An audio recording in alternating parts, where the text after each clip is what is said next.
warahmatullahi wabarakatuh. Halo semua, perkenalkan, nama saya Winda Hidayah. Saya dari kelas akuntansi B 2019, program studi akuntansi Fakultas Ekonomi Universitas Negeri Medan, dengan dosen pengampu Bapak Dr. Handus Jumiadi Abdiwinata AKMSI.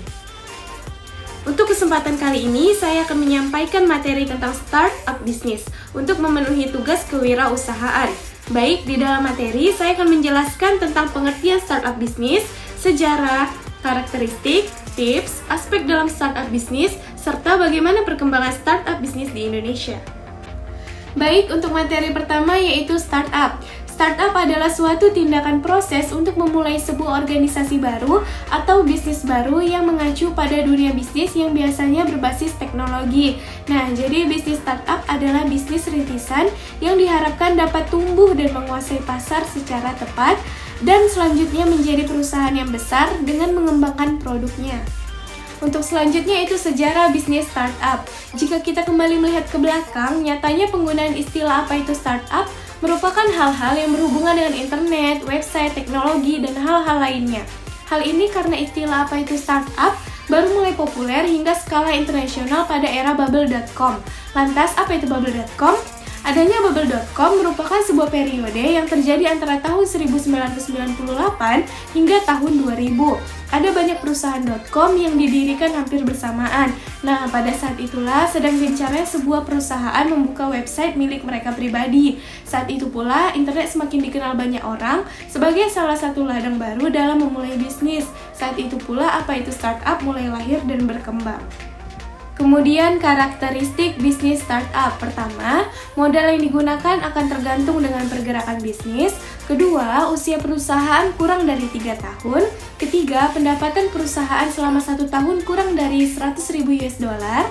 Keempat, berfokus pada perkembangan bisnis yang cepat. Kelima, produk yang dihasilkan biasanya adalah upaya untuk mengisi pasar dan juga menjawab kebutuhan masyarakat yang belum ada sebelumnya. Keenam, mengandalkan lebih banyak teknologi informasi dan elektronik. Dan terakhir, model bisnis yang adaptif sesuai dengan kebutuhan pasar. Untuk selanjutnya yaitu tips dalam mendirikan bisnis startup. Pertama, bentuk tim yang solid dan jaga konsistensi. Sebuah startup harus didirikan dan dijalankan dengan tim yang solid. Karena tanpa tim yang solid, bisnis startup tidak akan bisa berkembang, bahkan bisa menimbulkan kegagalan. Untuk membuat tim yang solid, Anda dan tim Anda harus memiliki visi yang sama. Anda juga perlu menetapkan komitmen bahwa usaha yang dijalankan adalah usaha yang berkelanjutan. Kemudian terus bertanya. Hal yang membedakan bisnis startup dan juga usaha kecil menengah adalah bagaimana Anda bisa berpikir kritis dan juga inovatif. Anda harus bisa berpikir untuk dapat membuat pasar baru. Anda juga tidak boleh langsung merasa puas dengan hasil yang Anda dapatkan dari bisnis Anda. Teruslah mencari-cari celah yang masih kosong di pasar-pasar yang sudah ada. Ingat, seorang pelaku startup adalah terus bertanya dan juga memberikan jawaban baru bagi permasalahan dan juga pasar yang sudah ada. Selanjutnya, carilah investor yang dapat menguntungkan bisnis Anda. Tips dalam mencari investor adalah dengan menyesuaikan visi, model bisnis, dan produk Anda. Karena jika bisnis Anda memiliki perbedaan visi dengan investor, bisnis Anda tidak akan bisa berkembang. Investor besar tidak melulu menguntungkan Anda. Banyak investor yang hanya mencoba memanfaatkan nilai bisnis Anda dan merugikan. Jangan takut dan mengemis pula dengan investor. Jika bisnis Anda sudah memiliki nilai yang baik, maka dengan sendirinya investor akan datang kepada Anda.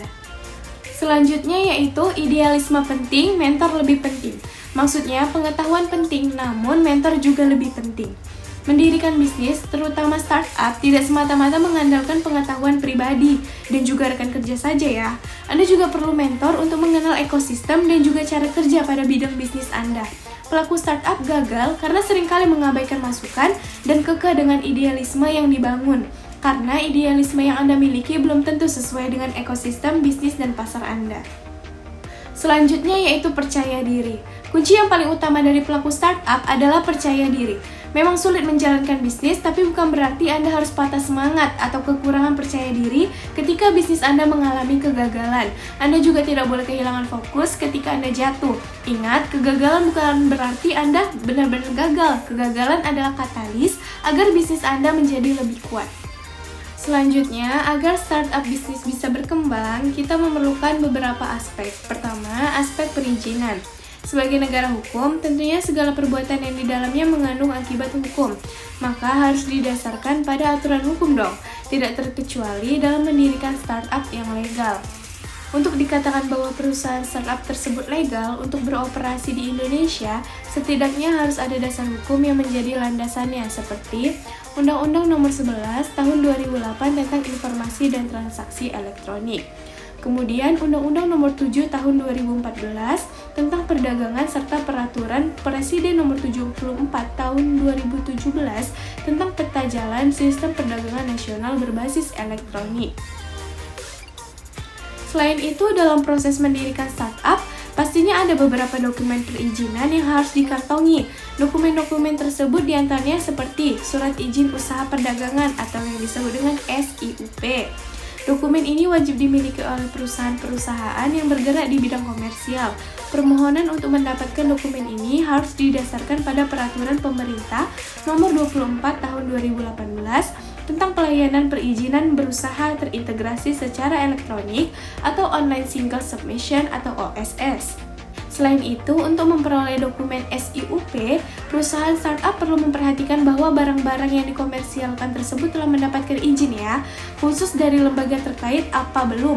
Jika suatu barang dikomersialkan tidak memiliki izin operasional khusus, tentunya berakibat pada diberikannya sanksi pidana. Misal, bagi kamu yang berniat mendirikan perusahaan startup yang melakukan komersialisasi di dalam website maupun digital platform lainnya, kamu wajib mengantongi dokumen IUI atau yang disebut dengan Izin Usaha Industri. Untuk selanjutnya yaitu aspek produksi dan produk. Seperti yang disebut sebelumnya, membangun startup adalah perkara mudah. Meski begitu, bukan berarti hal itu bisa dilakukan asal-asalan. Ketika Anda memiliki pondasi kuat waktu membangun startup, ada kemungkinan besar startup yang dibuat bisa bertahan lama. Startup yang sukses berarti startup yang bisa bertahan dalam industrinya. Sehingga untuk membangun startup yang sukses, seorang entrepreneur itu perlu menerapkan beberapa hal seperti fokus. Fokus di sini berarti fokus pada apa yang sedang dikerjakan. Misalnya, ketika dalam tahap pembuatan dan pengembangan produk, maka fokus pada hal itu. Tidak perlu membagi fokusnya pada hal lain yang mungkin belum penting pada tahap tersebut. Dalam startup yang sifatnya menjual produk, kesulitan di awal adalah saat menawarkan produk pada konsumen. Apakah produk sudah sesuai dengan yang dibutuhkan oleh konsumen? Dengan meluncurkan produk, maka entrepreneur akan mengetahui apa yang diinginkan konsumen. Dan ketika produk yang diluncurkan mengalami masalah, ubahlah sesegera mungkin ide produk tersebut. Ide produk di awal mungkin tidak akan sama dengan produk akhir karena ide mengalami pengembangan. Pengembangan inilah yang membuat sebuah produk dapat bertahan di pasar. Dan untuk menerapkan ide, pastikan ide bisnis yang Anda punya memiliki potensi untuk menyelesaikan masalah sosial. Untuk itu, coba mulai cari ide dari lingkungan sekitar Anda. Perhatikan hal apa yang seringkali mengganggu masyarakat sekitar. Dari situ coba Anda telusuri dan cari beberapa kemungkinan solusinya. Karena setiap orang memerlukan solusi untuk masalahnya. Kemudian terdapat aspek pemasaran. Strategi pemasaran adalah pendekatan jangka panjang, berwawasan ke depan, dan rencana permainan keseluruhan dari setiap organisasi atau bisnis apapun dengan tujuan mendasar untuk mencapai keunggulan kompetitif yang berkelanjutan dengan memahami kebutuhan dan keinginan pelanggan. Dengan adanya strategi ini, maka Anda dapat mengenal pelanggan Anda lebih baik daripada mereka mengenal diri mereka sendiri. Memahami dengan tepat cara membuat konten dengan meluncurkan kampanye yang mereka sukai dan mendapatkan hasil andal yang mendorong penjualan. Singkatnya, Anda bisa sukses jika Anda menerapkan strategi pemasaran dengan tepat. Strategi pemasaran dirancang dengan cara pertama, memilih pasar sasaran. Sebagai dasar, yang dimaksud dengan pasar sasaran adalah kepada siapa organisasi ingin menjual produknya. Tidak semua segmen pasar bermanfaat bagi organisasi maupun bisnis ya. Selalu ada segmen pasar tertentu yang menjamin keuntungan cepat, ada segmen tertentu yang mungkin memiliki potensi besar tetapi mungkin ada hambatan masuk yang tinggi. Pilihan yang cermat harus dibuat oleh organisasi dalam riset. Pemasaran yang mendalam harus dilakukan terhadap ciri-ciri pembeli dan kebutuhan khusus pembeli di pasar sasaran. Selanjutnya ada mengumpulkan berbagai macam pemasaran. Kemudian yang dimaksud dengan pembauran atau berbagai macam pemasaran adalah bagaimana bisnis mengusulkan untuk menjual produknya. Sebuah bisnis harus mengumpulkan 4P pemasaran dalam kombinasi yang tepat. Mengumpulkan berbagai macam pemasaran adalah bagian penting dari tugas pemasaran. Selanjutnya, untuk strategi pemasaran produk yang bisa digunakan dengan efektif. Pertama, bisa menggunakan iklan berbayar. Pada sebuah iklan berbayar, biasanya sebuah perusahaan akan membayar penyedia ruang iklan untuk menampilkan produk yang dijual di ruangan itu. Harganya tergantung pada hasil negosiasi penyedia iklan dengan orang pihak perusahaan. Ada beberapa kategori pada iklan berbayar ini, seperti misalnya paper, impression, iklan display atau banner, dan sebagainya. Cara ini cukup efektif dalam menunjukkan nama sebuah produk pada masyarakat secara luas. Selanjutnya ada pemasaran transaksional. Tantangan paling besar yang biasa dihadapi oleh suatu perusahaan adalah memenuhi target sebuah penjualan. Adanya strategi pemasaran transaksional ini lebih efektif dalam mengatasi masalah target penjualan tersebut. Perusahaan menggunakan strategi ini mampu menarik konsumen dengan hal-hal seperti promosi, diskon, kupon belanja, dan sebagainya. Konsumen juga akan membeli produk dalam jumlah banyak dengan menggunakan transaksional tersebut. Selanjutnya, bisa dilakukan dengan pemasaran melalui media sosial. Media sosial sedang ramai-ramainya digunakan oleh banyak orang di setiap kalangan. Pemasaran ini merupakan bagian dari digital marketing dan terbilang sangat efektif untuk menarik konsumen karena jumlah penggunanya juga mencapai jutaan orang. Apalagi biayanya lebih mudah jika menggunakan media sosial, sehingga jenis pemasaran ini mampu menyasar target lebih luas lagi. Pemasaran melalui media sosial juga akan fokus pada pemakaian situs atau aplikasi tertentu seperti Instagram, Facebook, dan sebagainya, sehingga brand yang baru akan dibangun pun bisa berdiri dengan lebih cepat. Kemudian bisa dilakukan dengan pemasaran interaktif. Jenis strategi pemasaran berikutnya yang bisa Anda coba adalah interaktif, yang akan melibatkan konsumen di dalam proses pemasarannya. Contoh, perusahaan yang bisa mencantumkan nama konsumen pada suatu produk yang termasuk pada jenis produk dengan edisi terbatas. Metode ini akan membuat konsumen bisa memperoleh informasi paling baru tentang sebuah layanan atau produk tertentu. Kemudian bisa dilakukan dengan pemasaran konten. Strategi pemasaran yang satu ini akan lebih fokus kepada menciptakan dan mendistribusikan konten yang memiliki nilai dan sifatnya lebih konsisten dan relevan untuk menarik para konsumen. Perusahaan juga akan memberikan informasi yang diperlukan oleh konsumen sampai mereka tertarik dengan produk yang dijual. Strategi pemasaran produk yang tepat akan berdampak pada nilai penjualan produk suatu perusahaan loh. Sehingga strategi ini harus dipikirkan dan direncanakan dengan matang ya, agar bisa efektif untuk menarik konsumen. Bisa dengan memasang iklan seperti yang disebut tadi, bisa melalui media sosial, pemasaran interaktif, dan juga hingga pemasaran konten. Untuk yang terakhir ada aspek keuangan. Kinerja merupakan bagian tubuh bisnis, strategi merupakan penggerak atau otak, sedangkan finansial merupakan nyawa dari bisnis yang dijalankan. Nah, kebanyakan orang menganggap jika perusahaan startup lebih membutuhkan kinerja dan strategi, sehingga banyak yang kurang terlalu mengerti mengenai masalah finansial. Padahal finansial menjadi hal yang cukup penting di dalam sebuah perusahaan. Bahkan, masalah finansial bisa menjadi hal yang paling mempengaruhi jalannya bisnis Anda. Oleh sebab itu, finansial perlu dipelajari mulai dari awal pembangunan bisnis. Beberapa aspek finansial yang harus dikuasai ketika Anda ingin menjalankan bisnis startup. Pertama, paham ramalan finansial. Salah satu hal yang harus dikuasai dalam bidang finansial ketika Anda akan menjalankan bisnis startup adalah mengenai ramalan finansial. Hal ini cukup penting di dalam menjalankan bisnis startup, yang mana Anda akan berasumsi mengenai bagaimana sih jalan bisnis yang dijalankan berdasarkan dari berbagai kasus yang ada. Dalam hal ini, Anda membutuhkan analisis yang tepat, serta kepekaan yang mendalam mengenai perubahan yang terjadi.